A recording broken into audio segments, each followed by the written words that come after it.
New Thought Media Network. We are a global broadcast network of positive music, media, and entertainment, inspiring humanity's evolution along the journey of enlightenment and creating a world of love, peace, empowerment, and prosperity for all. New Thought Media Network. Positively inspiring.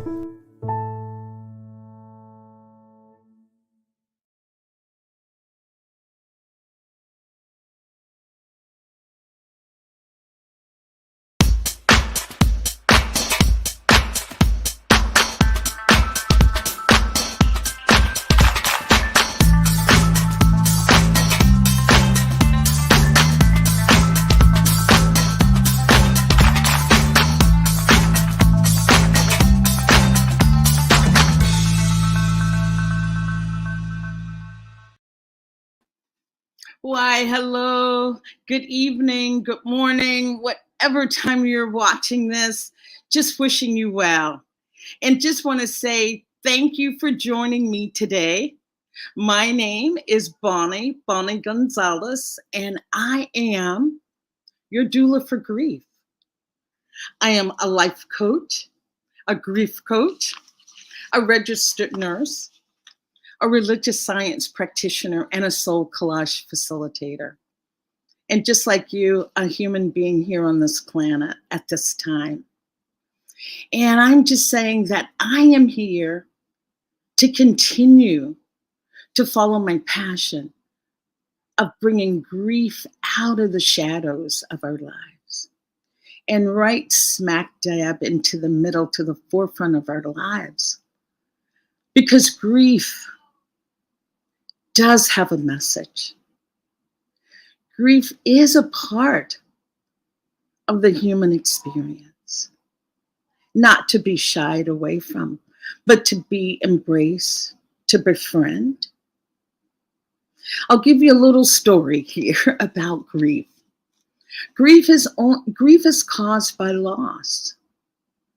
Loss is what we experience, and grief is what we feel. And loss is classified or defined as anything that happens in your life that you can't go back to the way things were before.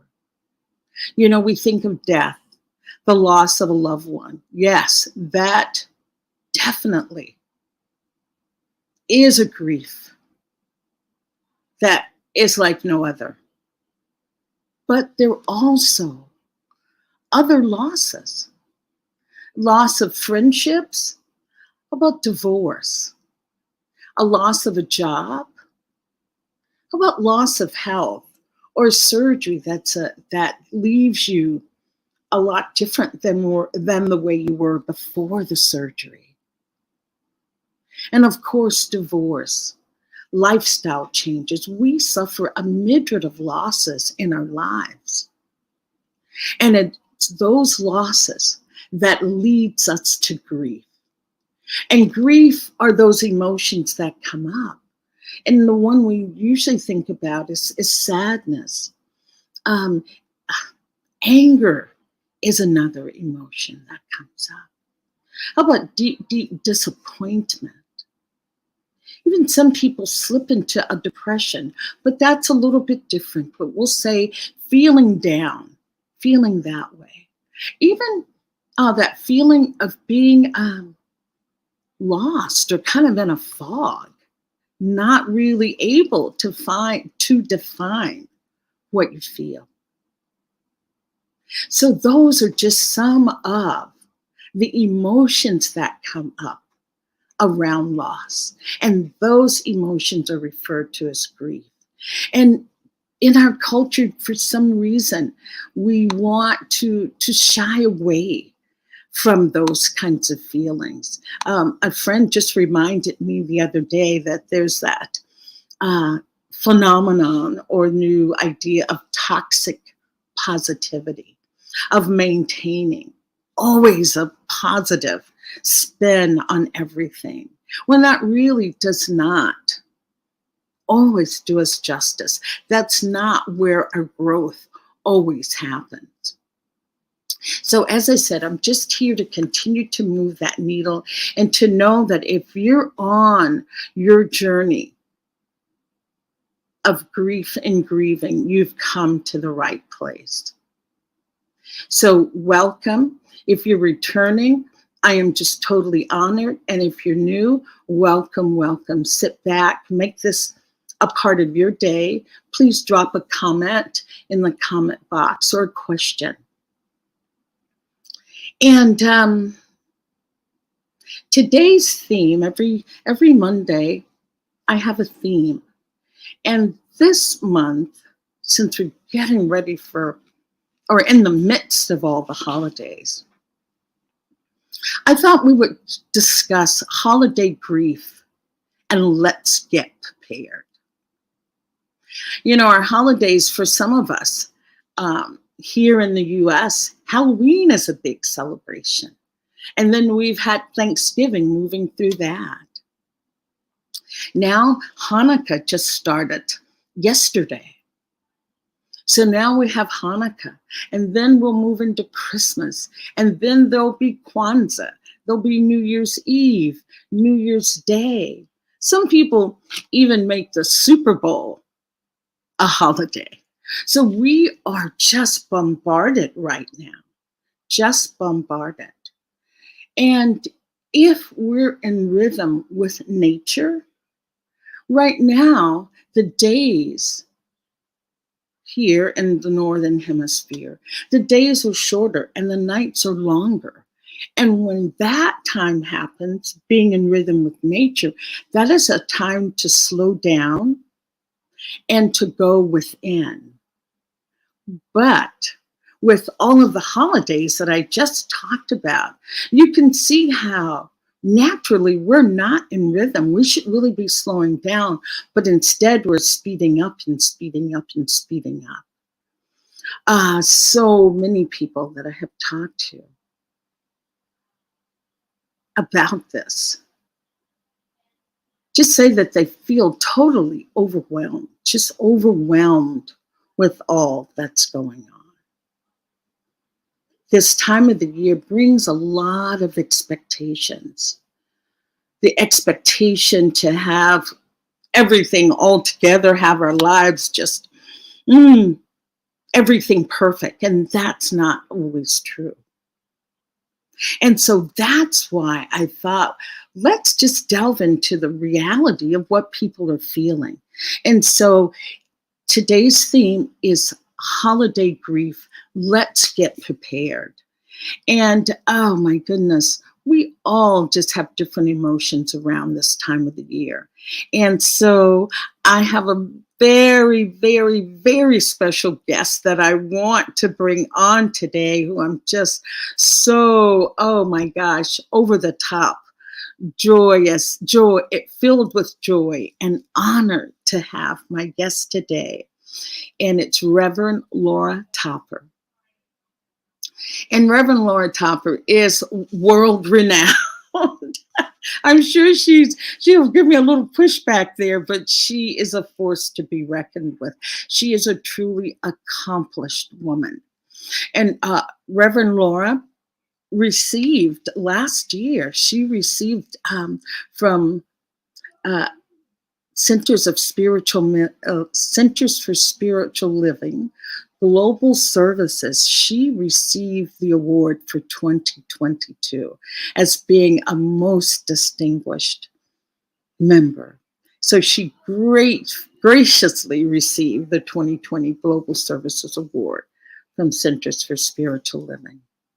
And Reverend Laura is just became a reverend just this past year. She completed her interfaith ministerial studies for spiritual living, leadership, and consciousness studies education with the Holmes Institute in 2022. So that's a big accomplishment. And that's out of Florida. That's out of the Florida campus. As I said, and Reverend Laura is also still a licensed science practitioner. And she holds a master's degree in exercise and health, behavior, and menopause. Reverend Laura is also a qualified labyrinth walker. Reverend Laura is rooted in the intention to bring those identified as women together globally to support their shared experience of supporting each other on the adventure of midlife, menopause, spiritual empowerment, emotional healing, and entrepreneurship. So I'm right there in the Reverend Laura fan club. So please help me welcome to our show today, Reverend Laura Topper. Oh, looking bright, and we know that it's a little bit late. Reverend Laura is in the UK, but she's shining her bright light today. So thank you, thank you, thank you. Oh, Reverend Laura, I could go on reading your bio with more and more information, but I thought that to make you a part of this program today, that maybe you could share a little bit about your life focus and what has gotten you to here and now before we move into holiday grief. Oh, I think you're on mute, Reverend Laura. We'd love to hear you. First of all, Bonnie, thank you so much for inviting me here onto Your Doula for Grief, onto this incredible broadcast that you are bringing to the world. And I feel honored and I feel filled up with excitement and joy to be here sharing with you today. And thank you to Joe for producing the show and for allowing this show to have wings and roots and wings. Bonnie, you're doing an incredible thing here because I believe that this area that is so under discussed and under evaluate it, you know, the value in this is the treasure in this, in the bringing grief to the forefront and allowing it to be something that we can share discourse and open up and expand the ideas and take away any feeling of shame or that it's not appropriate to talk about, you know, all of those hidden beliefs that we may have that may be there and present around the idea of grieving. Right. I think this is such a powerful thing that you're doing. Thank you so much for being who you are and shining your light right now. Yes. I did want to add one thing that, about grief that I didn't say, is that grief can be very transformative. Grief is a transformative experience. And I think what you've just said also, that, you know, really anchoring in the idea that, well, the knowing that grief is an experience and that we can change or transform that experience by being authentically true to who we are and who we be. And opening up to, you know, it's like all of the emotions that we have: joy, elation, sadness, feeling frustrated, feeling that we're not free, and then grief. And so when we get to dialogue with this within ourselves, we can open up a treasure box that can really take us to a healing that's so powerful that may have nothing to do, you know, logically with what we think the grief has got to, you know, we think that is being presented in the moment. So yes, it's transformative and it takes courage. It takes courage to go there with ourselves and to set the time aside, because this needs for us to honor the time and give ourselves that gift of time. I think this is one of the things you're talking about, how the nights are the days are getting shorter.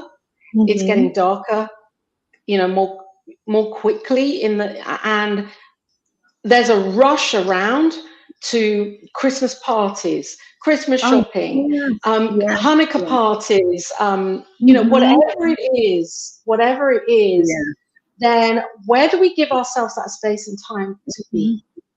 To be with ourselves and to be present with what's going on, because it's not all going to be that feeling of elation. Sometimes Christmas and the holiday season in general can remind us of something that may have happened in our past, and it's not always such a great place to be within ourselves.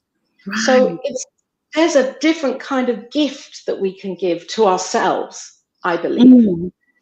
That is not a materialistic sharing of presents. It's like the gift of honoring that time to be still and to not rush.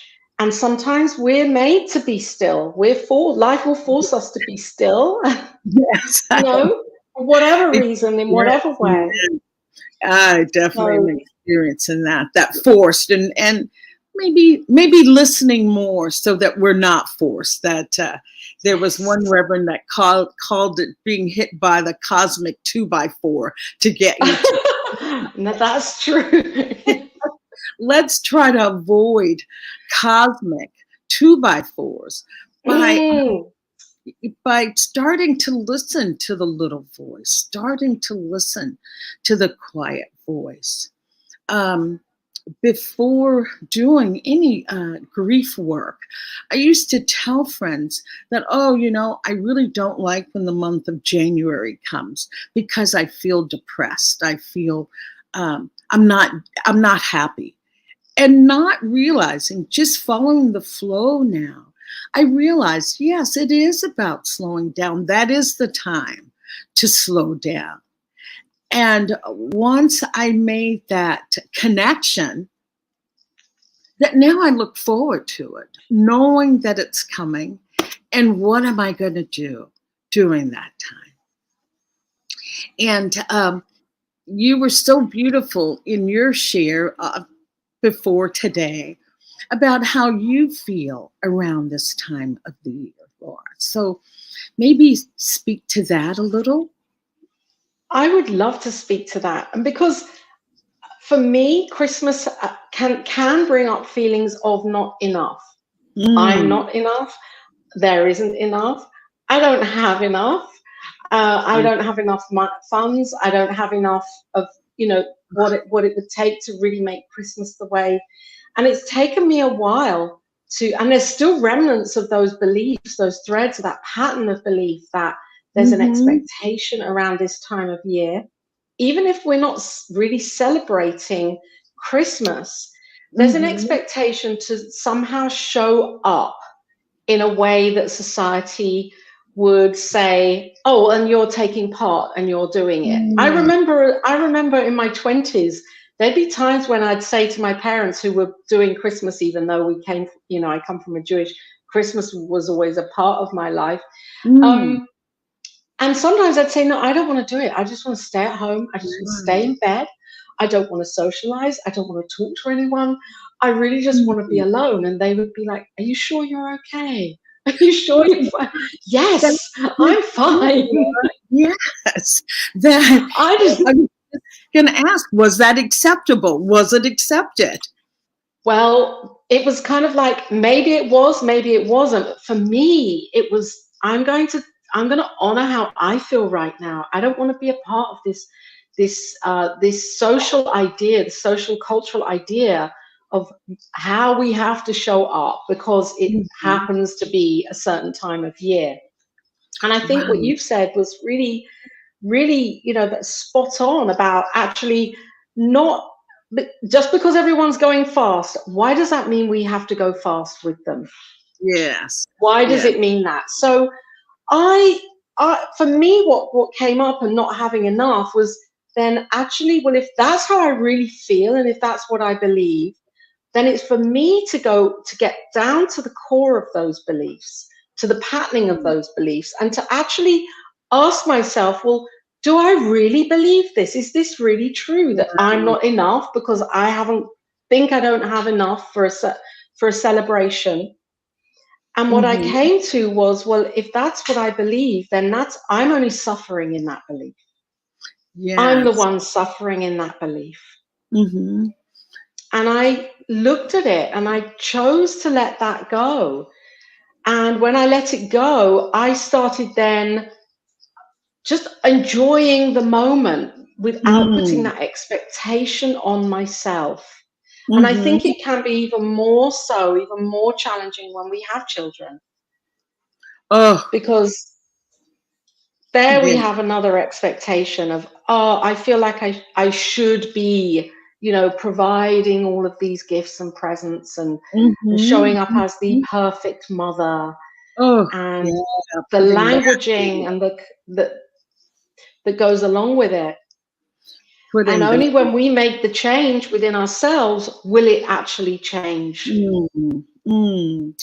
Oh, wow. You've spoken a mouthful, and I want to back up a little bit.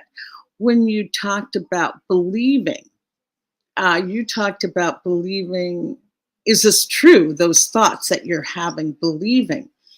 But I want to take it even further. The belief in what all the celebration is about, or the belief in the idea. Do you really believe that part of it?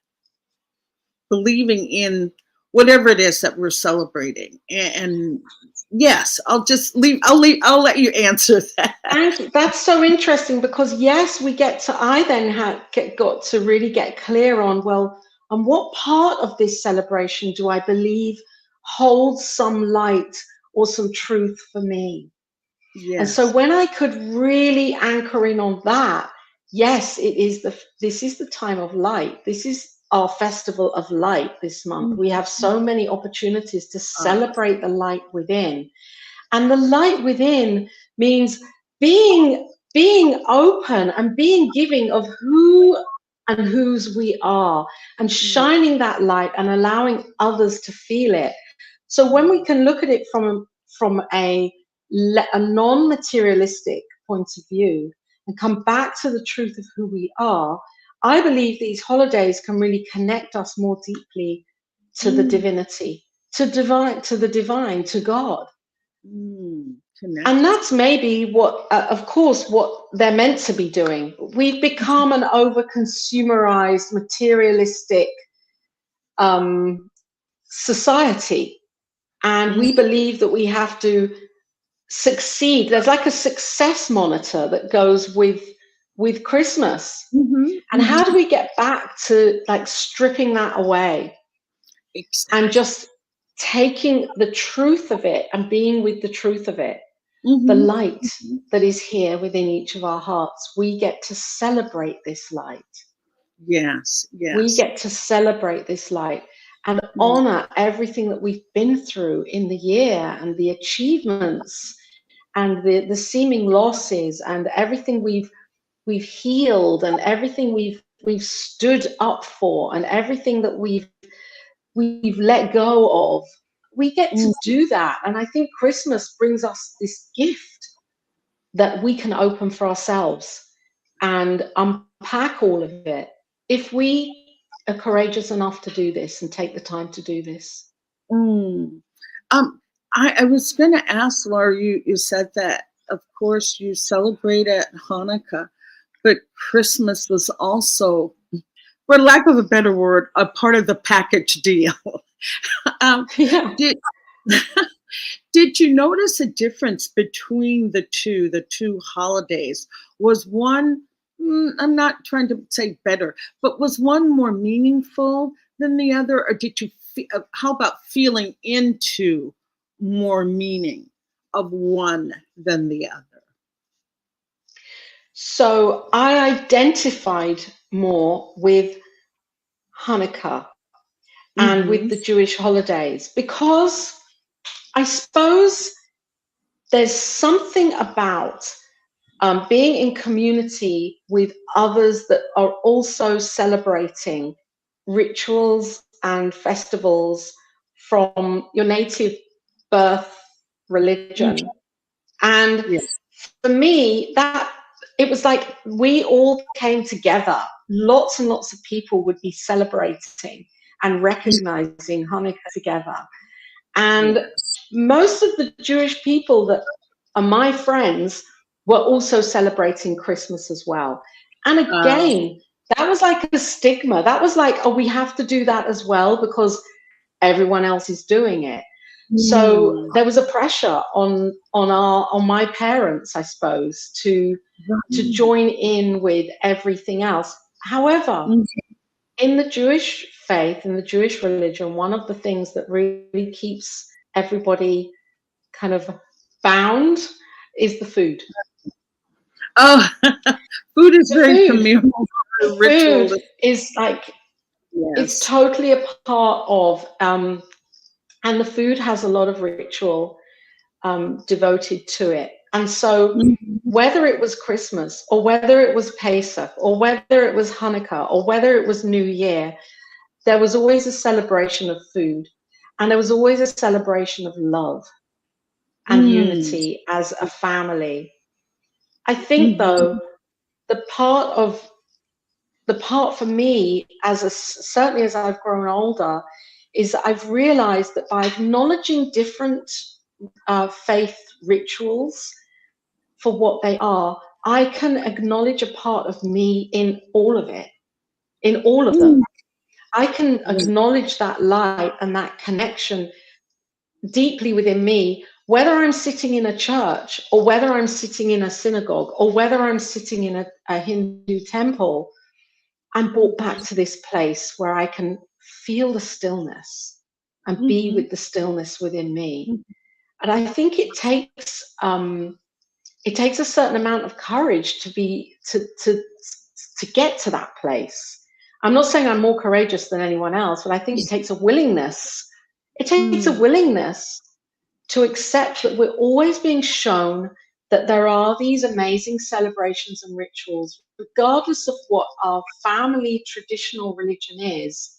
We can find the parts of all of them and celebrate all of them and be with them within those parts within ourselves. If that's making any sense here. Oh, it is making sense, Laura. What I am hearing is just the question I asked, tapping into the meaning of the holiday, the meaning of Hanukkah, tapping into the meaning of Christmas. It didn't come about, especially Christmas, come about for presents. That we're talking about really tapping into it and not the societal neon flashing signs.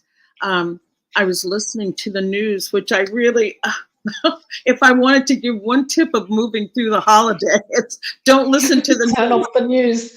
But for right now, I was just listening and they were talking about record-breaking sales. You know, retail sales will be record-breaking. Cyber Monday has been over the top. Black Friday was, a mega bomb. So it's just really time to, as you said, tap back into what you feel is Hanukkah, what I would feel is Christmas or Kwanzaa, or the celebration of a new year versus what do I have to bring into the new year? What am I going to do in the new year? Who am I going to be? I feel a lot of it is, as you've said, or I say as well, it's awareness. And you said courage. And for me, I feel like it's just being aware of what you're holding, aware of what's happening, to be able to bring about that change.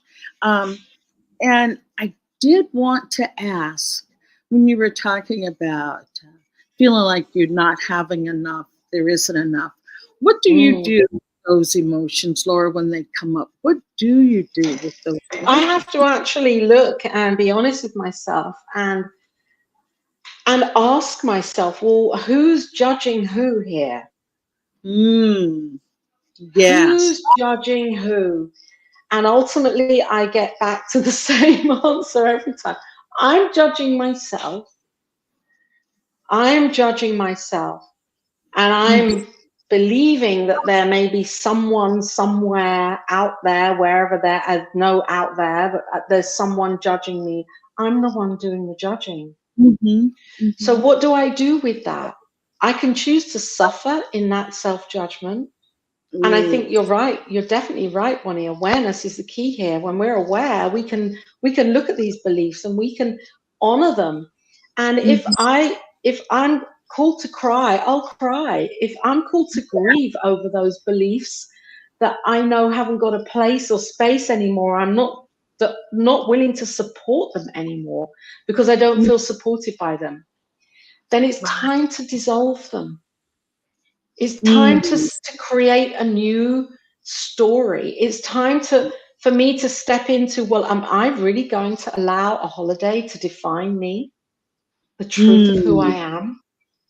Yes, yes, yes, yes, yes. You are in charge. You are in charge. And to actually allow the grieving, because I know as a practitioner that underneath all of that, there's something else going on. It's not about me feeling or anyone feeling that they haven't got enough for Christmas. There's always an underlying mental cause. Yeah. You know, there's always something that's prodding us to do the work, to go deeper, to look at our beliefs and to weed out and honor those beliefs, and also ask them, you know, do you really, are you still wanting to be here, running my subconscious? Or are you prepared to be released now? And I think it's quite surprising how 9 times out of 10, especially when I've worked with people as a coach or in a practitioner session, most times people are willing to let go of the belief. When it comes up, the belief wants to go, to be dissolved. Exactly. Wow. Wow. That is powerful. That's a powerful message. That's a powerful message. And giving yourself that control, realizing that, yes, you are in control. You are in control. And I was going to ask Laura, with this, Reverend Laura, with this being such a big year for you, just personally knowing some of the big highs that you've had this year, how are you holding that going into the new year? Are you having the same feelings that have come up in the past? Thank you for asking, Bonnie. You know, this year has been an amazing year, and I think it's been an amazing year for many. It's been an amazing year for you. And amazing doesn't always mean that things have gone the way that we think we think they should go. Amazing sometimes means, oh, okay. Amazing means that I'm early every morning for 5 days. That can be amazing. For me, I'll keep it in the eye. I got up 5 days in a row. Amazing. And amazing can also, for me, be, oh, okay, so this is coming up again. Now's an opportunity to do the work. And I think I'm allowing myself now to really look at and grieve what it is that I am ready to change and let go of, moving into 2023. Because I'm realizing that as human beings, we're very good at doing the same, repeating, you know, that movie Groundhog Day, where he kept getting up and it was the same day. Well, actually, that is our lives, because we are a combination of our millions of habits that we have. And until we really question, is this really who I am right now, or what I'm here for? It may have been a year ago, and it may not be now. And it's okay to really come face to face with that, and to honor where we are right now, and to, yes, grieve those parts of ourselves that we are saying goodbye and thank you to. Thank you and goodbye. It's okay. Because when we do that, we allow space for something else amazing that wants to come through. So we have to kind of clear the way. And that can be painful. That can be painful. especially if there are people that we love and, you know, things that we feel that we've attached ourselves to. Any you talked about at the very beginning, Bonnie, you talked about job losses and divorce, and Oh, it's, yeah. So, you know, and even making a decision to make a change with something, and feeling the loss of that, that can mhm. be painful.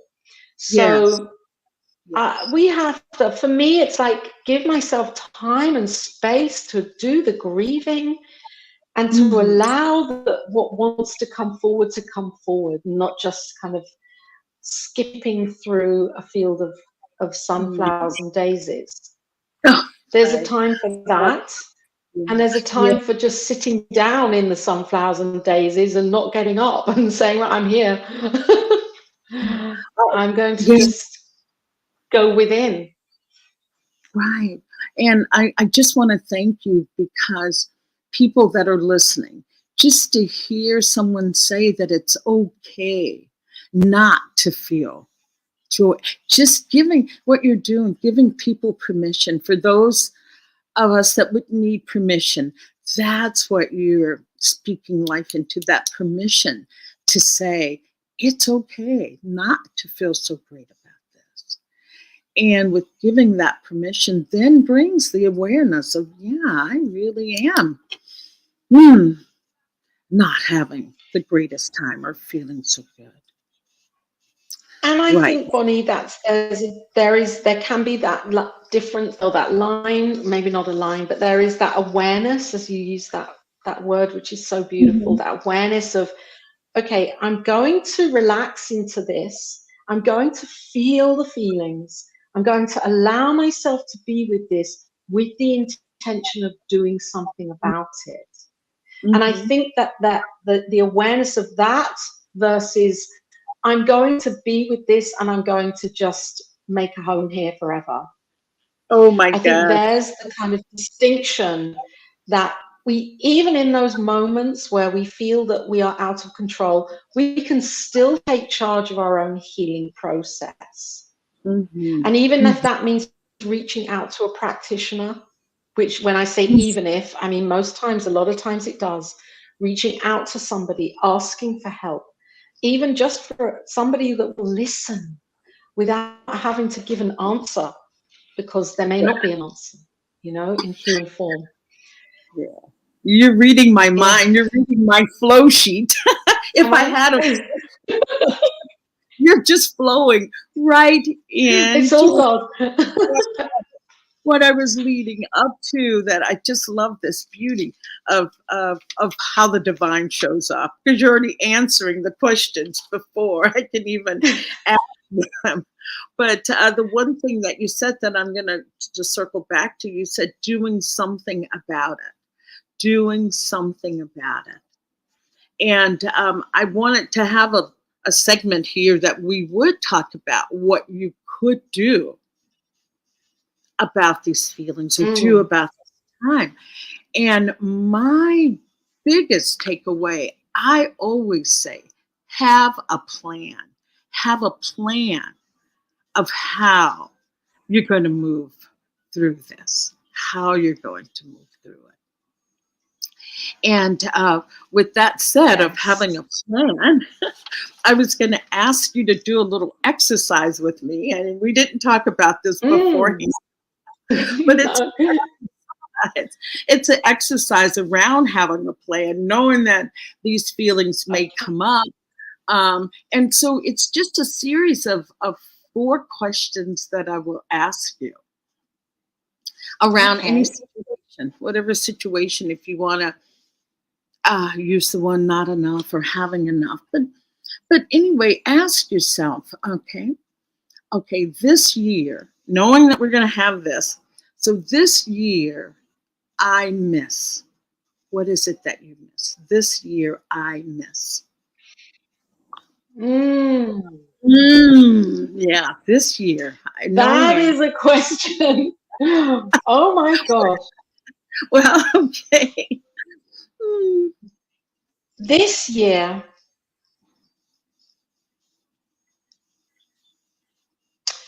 I miss this year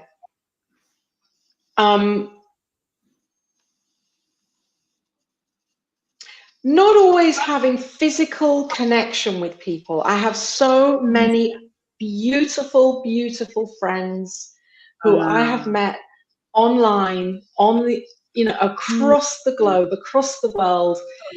You, Bonnie, Yes.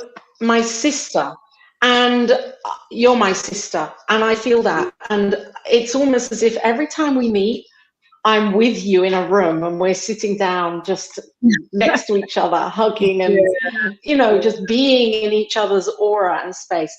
And so I miss this year. I miss not the friendships. The friendships are here. I miss that physical, let's be together and having that connection, that real connection. Okay. Yeah. So physical connection. And I'm trying to think this year I will miss what? I'm going to be along there with you because we're all going through this together. This year I miss not having a concrete plan for Christmas Day. Only because it was my mom's birthday and it was always, we had a ritual. Yes. It was always about celebrating her birthday. And though she's been gone for 5 years, we still struggle with what are we going to do? So I'll just say this year I miss that. Okay. So our next question, it's a 4-parter. Okay. This year I fear that.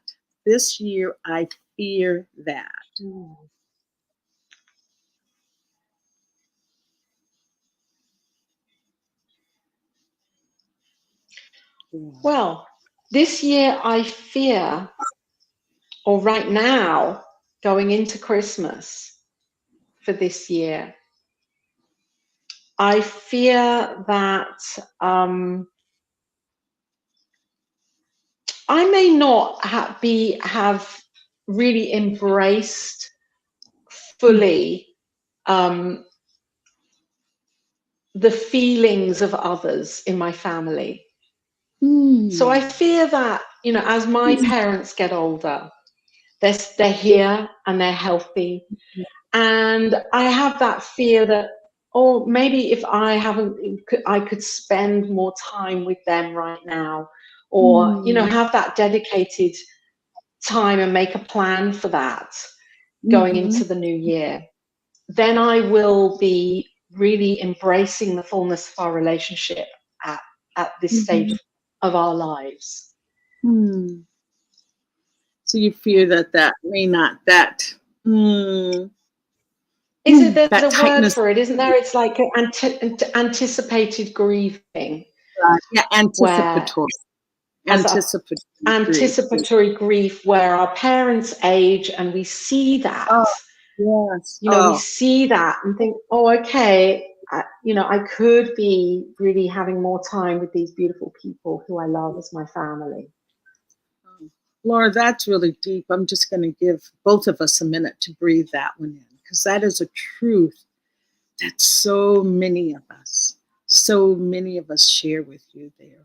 That fear, that anticipatory grief of the changes that are to come.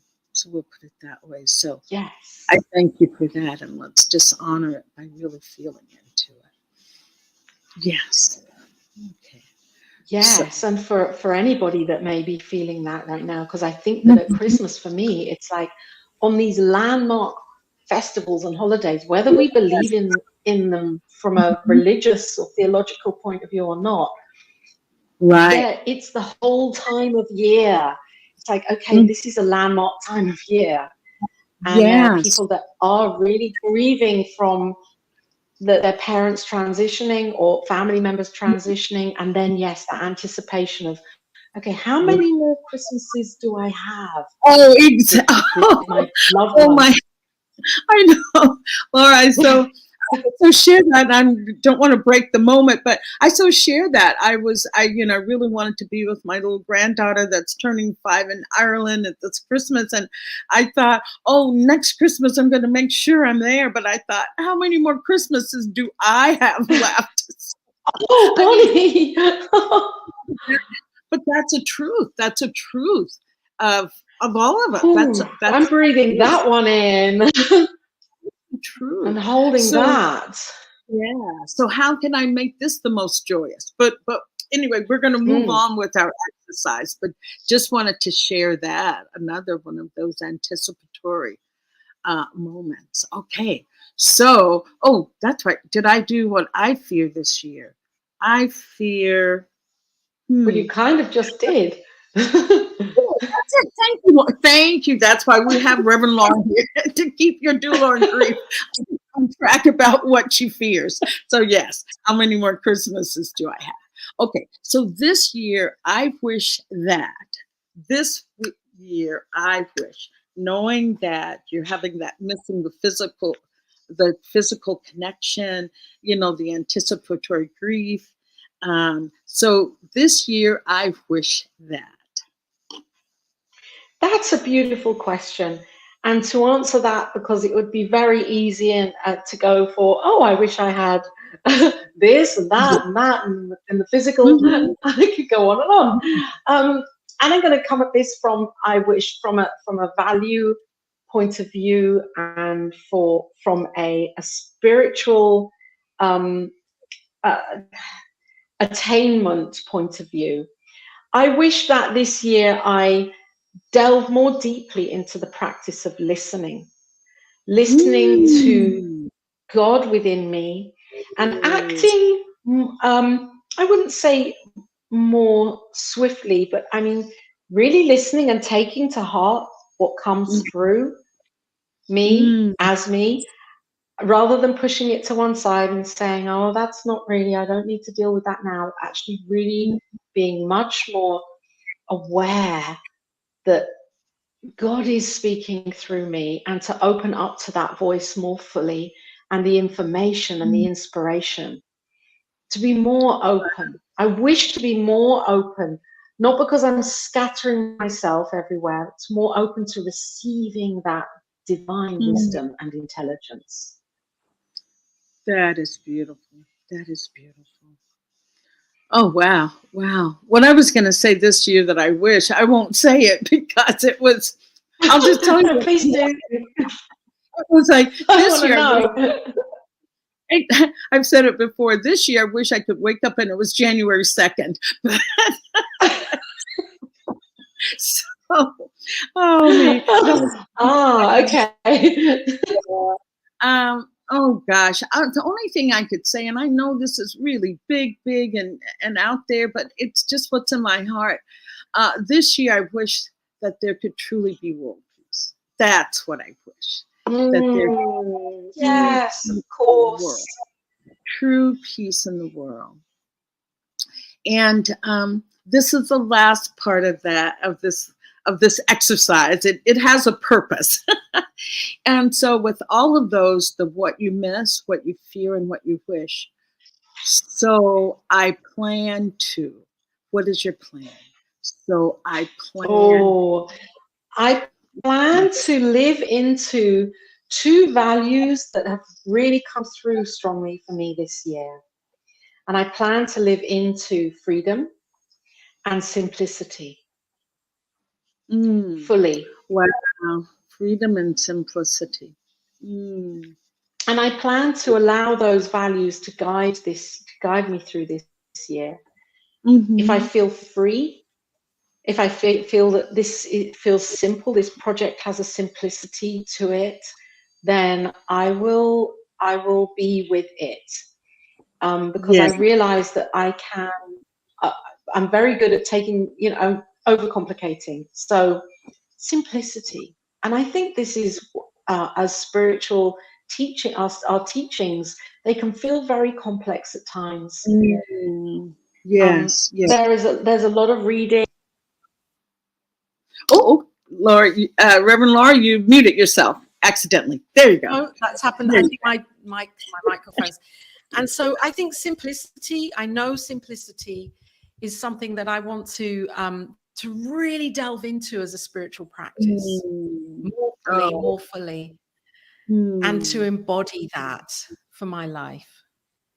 Beautiful, Beautiful.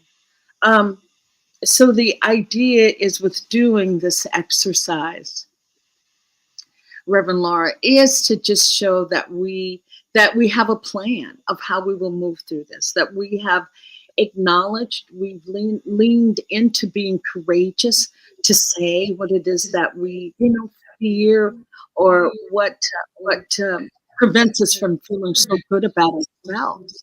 So we've leaned into that, and now we have a plan. And that is the big part, I feel, of moving through these holidays, is having a plan, so that things just don't sneak up on us. And just doing just what we have done has so brought out maybe a lot of things we had not given voice to. And by giving voice to it, it's like that thing about bringing grief out of the shadow. We brought it from the shadow into the forefront. Totally. From the subconscious into the conscious mind, because we're hiding all of this, or it's hidden from us. And I'm so grateful to taken part in this exercise, to now feel into that grief of, well, it's okay for me to acknowledge the grief that I may be feeling for time with my parents. And also the other piece I'd like to add, Bonnie, is I was given this gift of a suggestion a few weeks ago by another, and that is to have a list of people, 4 or 5 people that we would feel safe to call, to swear at, to cry with. Not swear at. I don't mean to swear at. Or whatever. You can be you. If we want to swear or cry or laugh or share or grieve or feel, have a list of 4 or 5 people that we really, really know are there for us in that moment, and use those people during this time. Wow, I'm blown People away we feel safe with. You're at the top of my list, Bonnie. And you're mine. I was going to say, I wish you could see my list right here, because I was going to say just that, giving pointers to get through this holiday season, to have friends that you can call and talk with. And my list is like broken down into 4 friends. So cultivating 4 friends. That the first friend is someone who identifies with the same loss or fear that you are. Maybe a friend that identifies with, oh yes, Reverend Laura, I know what you mean. I don't feel good enough. Oh, Reverend Laura, I know exactly what you're saying because I share that. The next friend is going to be someone who just treats you normally, like there's nothing going on in your life. You can go out and laugh and, raise a pint to and do all those things. And the third friend is someone who just listens. They zip it. They don't give you advice. They don't give you recommendations. They just allow you to talk. They just listen. And then the last one is a truth teller, someone who will tell you the truth. Ooh. It's like, yeah, Bonnie, I think you need to slow down on those boxes of chocolates, or I've seen a lot of wine bottles in the trash lately. But a truth teller, whatever your truth is, not someone that says you need to get over that or whatever, but a truth teller.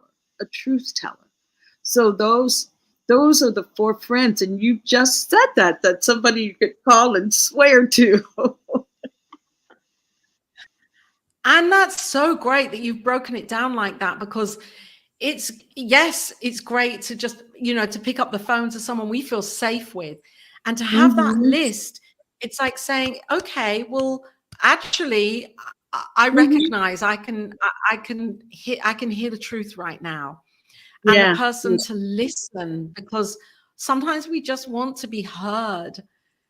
Sometimes we just want to be heard. I love that. I love the way that you have done this, Bonnie. This is so powerful.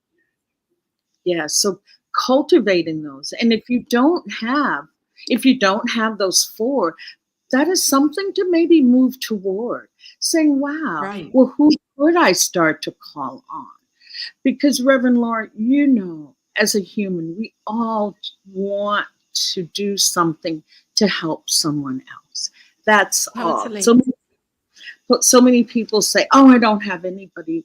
It's like, but if you stop and really think about it, there's someone that wants to be there for you. Someone wants to be there for you. And can we be courageous enough to give ourselves that gift? Yes, Of to add, allowing ourselves to receive the love that is here, that is God-given, that comes through people. It comes right. through people. And God is not out there somewhere, having a mince pie and lighting Hanukkah candles. God is within each and every one of us. And so as we tap into those qualities of the divine through other people, we're letting God in. We're opening up our heart to allowing God into our lives. And that is when we realize that we are not separate. That's just a perception. We are not separate. We're one as one, and that we're loved. That is the gift, to know that we're loved and how loved we each are. Beautifully said. Beautifully said. How loved we each one of us is. Really, there's Valerie Kerr. She does a lot. I'm sure you know Valerie Kerr. She does a lot of justice. But I love what her book says. Yeah, that there are no strangers. It's only people that I haven't met. So none of us are strangers. We're in this big love cocoon together, and it's time to start acting as if we're in this love cocoon and reaching out. And grief is also love. Grief is also love. Grief is love. Grief is not something separate outside of love that has to be fixed in order for everything to be okay. Grief is grief is love. Yes. Grief is love with nowhere to go, but that's not true. Grief is love that has everywhere to go. Sharing with each other. Sharing with each other. Before we close, I'm always surprised when it's the top of the hour, but I just want to give one piece of advice, and then I want to hear what Reverend Laura is up to. I want to just offer this to move through this holiday time, to really be, I call it ruthless with self-care, just loving yourself. And yes, massage and foot rubs and all that, that's wonderful. But I'm talking about self-love. What do you say when you talk to yourself? What words do you use? How much do you put on your plate? I've got to get this done and that done. Those things are self-care. Removing at least 3 things off the plate. Just for today. Just try it one day at a time. And do really take the very best care of yourself. The very best care of yourself. So, using Reverend Laura's words, my words, make this holiday time a time that really works for you. That you allow yourself, as Reverend Laura says, to feel the love of God shining in your face. So I just thank you for being here. Thank you for listening to our words of wisdom and Reverend Laura's words of wisdom. And our Reverend Laura is a busy lady. So would you mind sharing with us some of your projects or something we can join you in? Well, my biggest project at the moment, Bonnie, is to put in practice the listening in a ruthless listening. I love that word. And to honor what comes through in the next, for the next year, without trying to outline it or trying to make it something to squeeze into an idea that I think it should be. And to give myself that gift and to go deeper into that grieving, or that time for acknowledging any loss from last year, and acknowledging the wins as also of this year. Yes. And one thing that I wanted to just share when you were just talking, Bonnie, about self-love and self-care, is notice that self-talk. Because the self-talk, people often say, and I hear people say, well, how do I know what's going on in my subconscious mind? How do I know what's going on? Well, we know by the way we talk to ourselves. Yes. That's subconscious playing out. So listen to it and honor it and ask, is this really the truth? Is this really the truth? Wow. Thank you so much, Reverend Laura, for being here and just for being you, more than anything, for just being your beautiful, bright self. I am filled with gratitude. So thank you. And you can find Reverend Laura on Cosmic Prayer here on Monday at 11. And what time are you lighting a menorah tonight with Reverend Michael Mangas for us here in the U.S.? Well, we did it already. So we'll be doing it again tomorrow at 7 o'clock. And you're welcome to join, Bonnie, if you're available. That would be amazing to come in. Beautiful. Every night we're doing it through Hanukkah. Beautiful. Well, again, thank you. Thank you for being here with Your Doula for Peace. Oh, thank you. Loving, sending everyone the warmest wishes for a wonderful holiday. Take care of you. Make you number one. Make you number one. Thank you. See you next time. Ciao. On behalf of everyone at New Thought Media Network, thank you for being a member of our virtual family. Your financial contributions help share the New Thought message with people from around the world. Please visit and contribute at www.ntmedia.org/donate. New Thought Media Network. Come be you. And please like, share, and subscribe. Until next time, peace and blessings.